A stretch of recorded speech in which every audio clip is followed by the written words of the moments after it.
Karachi press club के साथ साथ सिंध के दीगर प्रेस क्लबों पर एहतजाज करते हुए कराची यूनिवर्सिटी की जानिब से आयद की गई केएसपी पॉलिसी को मुकम्मल तौर पर ख़त्म करने का मुतालबा किया। जामिया कराची ने कानून के शोबे में केएसपी पॉलिसी के साथ साथ मास्टर्स के तमाम शोबों में केएसपी पॉलिसी को नाफिज किया है, जिनमें से 44 बैचलर्स और तकरीबन 47 मास्टर्स के शोबों में लागू किया गया है। कराची के इदारों में सिंधी तलबा के मसला रोज बरोज बिगड़ता जा रहा है, कभी केएसपी के मामले में, कभी हॉस्टल लेने के मामले में, कभी रजती तंजीमों के ताउन से तलबा पर हमलों के मामले में। सिंधी तलबा ने मुतालबा किया कि हमें अपना हक दीन नहीं तो हम अपना हक छीन कर लेंगे।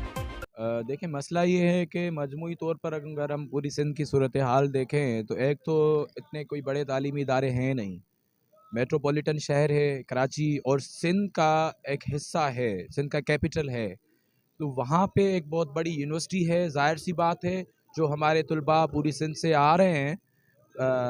वो अपने ही कैपिटल में आके पढ़ेंगे, अपने इदारों की फ़र्स्ट प्रायोरिटी उनको देंगे ना। केएसपी पॉलिसी को मद्देनज़र रखते हुए ये लोग कह रहे हैं कि पहले कराची फिर सिंध, यानी कि आप डॉक्यूमेंटेड तौर पे कराची को सिंध से अलग कर रहे हैं। असल में जो भी यूनिवर्सिटीज़ हैं पूरे पाकिस्तान की, इस तरह की कोई पॉलिसी नहीं होती,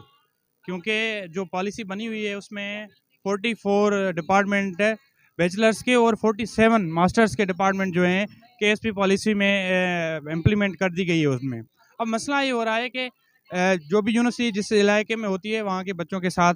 सीटें दी जाती हैं, ये बात तो है, लेकिन यहाँ पे मसला ये हो रहा है कि सारी की सारी सीटें जो हैं कराची डोमिसाइल रखने वाले बच्चों को नहीं दी जा रही। आज का जो हमारा मुतालबा है, हमारा सबसे पहला मुतालबा यही है एहतजाज के जो कराची यूनिवर्सिटी के इंतजामिया की तरफ से केएसपी पॉलिसी जो लगाई गई है, जिसका मतलब कराची, सिंध और पाकिस्तान, मतलब कि पहले जो कराची के बच्चों को एडमिशन दी जाएगी, उसके बाद सिंध के बच्चों को दी जाएगी, उसके बाद पाकिस्तान के। हमारा सवाल ये है क्या कराची सिंध से अलग है या सिंध के बच्चे इतने लावारिस हैं जो आपने उनकी तालीम के लिए रास्ता रोक किया हुआ है। पाकिस्तान का जो का कानून है, उनका जो आइन है, उसका 22A आर्टिकल, उसमें साफ ये वाज़े तौर पर लिखा है कि किसी भी फ़र्द को इस बुनियाद पे दाखिला उसकी ना रोकी जाएगी कि क्या उसकी रेजिडेंट कहीं और की है या उसका रिलीजियस कोई और है या उसकी कास्ट कोई और है। हम ये समझते हैं कि ये केएसपी पॉलिसी सरासर सिंध दुश्मन पॉलिसी है, सिंध के बच्चों के लिए नाइंसाफ़ी है और इसी के मुतालबे को, इसी केएसपी पॉलिसी को ख़त्म करने के लिए आज का हमारी एहतजाज है।